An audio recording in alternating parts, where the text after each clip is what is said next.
Hi friends, welcome to my channel little మోక్ష. హైదరాబాద్లో అయితే బోనాల జాతర మొదలైపోయింది. అదేవిధంగా మా కాలనీలో ఉన్న ఈదమ్మ తల్లి టెంపుల్లో కూడా బోనాలు స్టార్ట్ అయ్యాయి ఈరోజు. సో చూస్తున్నారు కదా, ఇదే టెంపుల్ ఎంట్రన్స్ అన్నమాట. ఇలా ముందుకు వెళ్తే ఇక్కడ ఒక పెద్ద రావి చెట్టు కనిపిస్తుంది కదా, ఇక్కడైతే బోనాలు సమర్పిస్తారు అందరూ.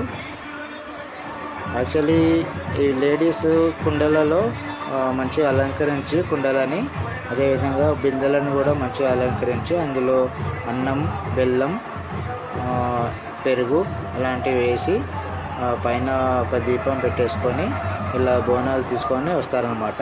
చూస్తున్నారు కదా, ఎల్లో కలర్ కుండ తలపైన పెట్టుకొని సో ఈ విధంగా అలంకరించి బోనాలు అయితే తీసుకొస్తారు. టెంపుల్ చుట్టూ 3 లేదా 5 రౌండ్స్ వేసి ఇక్కడ చెట్టు కనిపిస్తుంది కదా, ఇక్కడికి వచ్చి బోనాలు అయితే సమర్పిస్తారు. సమర్పించాక లోపలికి వెళ్ళి అమ్మవారిని దర్శనం చేసుకొని బయటికి వచ్చేస్తారనమాట. సో ఇక్కడ క్రౌడ్ అయితే చాలా ఉంది ఈరోజు. ఇంకా నైట్ వరకు కూడా ఇలానే చాలామంది భక్తులు బోనాలు సమర్పిస్తారనమాట. చూస్తున్నారు కదా, ఈ చెట్టుకి ఇలాంటి పూలతో చేసిన తొట్టెల్ల అని అంటారు వీటిని. ఇవన్నీ మొక్కులుగా కట్టేసి వెళ్తుంటారు. వాళ్ళ కోరికలు తీరాక నెక్స్ట్ ఇయర్ మళ్ళీ వచ్చి బోనం సమర్పిస్తారు. చూస్తున్నారు కదా ఫ్రెండ్స్, ఎంతమంది ఎన్ని మొక్కులు మొక్కారో.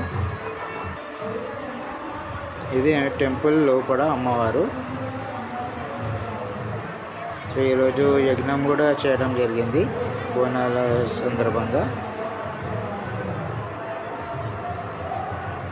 ఇలా ముందుకెళ్ళి అమ్మవారి దర్శనం చేసుకొని ఇంకా వేరే టెంపుల్స్ కూడా ఉంటాయి ఫ్రెండ్స్ లోపల. ఇది యజ్ఞం చేశారు అదన్నమాట.